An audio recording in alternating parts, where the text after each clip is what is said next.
AFM Videos, the leader in football education.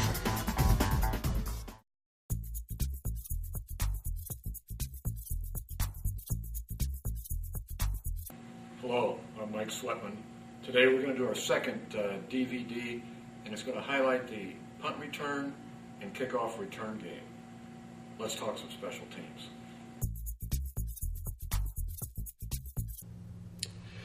Let's look at some schemes. What I have on the board right now is what I'm calling jet left, and the jet part is referring to the left end being the primary force man to the punter. I've got a vice look on the outside so that I have my corner and safety double teaming, vicing, if you will, that end man on the line of scrimmage. I've got our other players holding up on the line of scrimmage. Gentlemen, this is a middle type return. I've designated the force player, but it's a middle return, an up the field return. Now, I'm a strong believer in that the returner needs to, number one, catch the ball, and he needs to get up the field. I refer to them as up the field returns.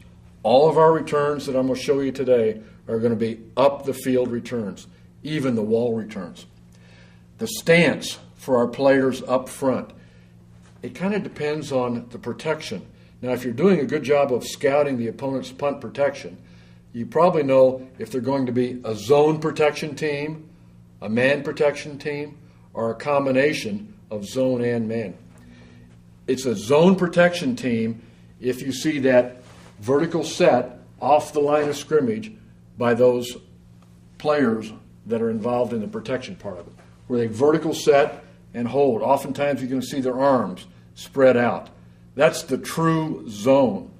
You may see a man protection scheme when the players up there are pointing to the guy they've got. They may vertical set and then they block their man. A combination is a good vertical set and blocking their man.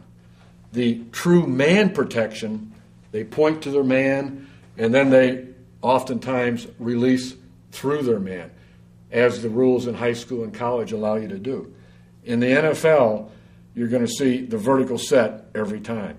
In college, in high school, you may get that man release where they release at the snap.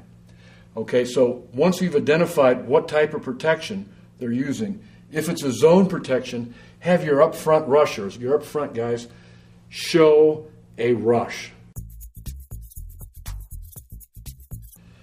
With our kickoff return, gentlemen, let's first go over the nomenclature. Now, I've got a 5-man front line, and we kind of divide it into front line, the wedge group, and the returner group. So I've got 3 sections of players.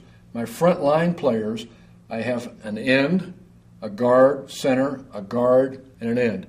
Now, these players are lined up approximately 14 and a half yards away from the kicker's restraining line, so that their back foot is on that yard line and they're looking in at the ball. Now, our wedge players and our return players, we're adjusting their depth depending on the depth of the kick. And this is where your off-season scouting, your pre-scouting, your scouting report, and even your pre-game look at the weather conditions, the situations, and the leg strength of your opponent's kickoff man. And oftentimes they'll warm up and you get an idea of how far he's kicking that particular day, that particular night. So you adjust your wedge players and your returners so that they're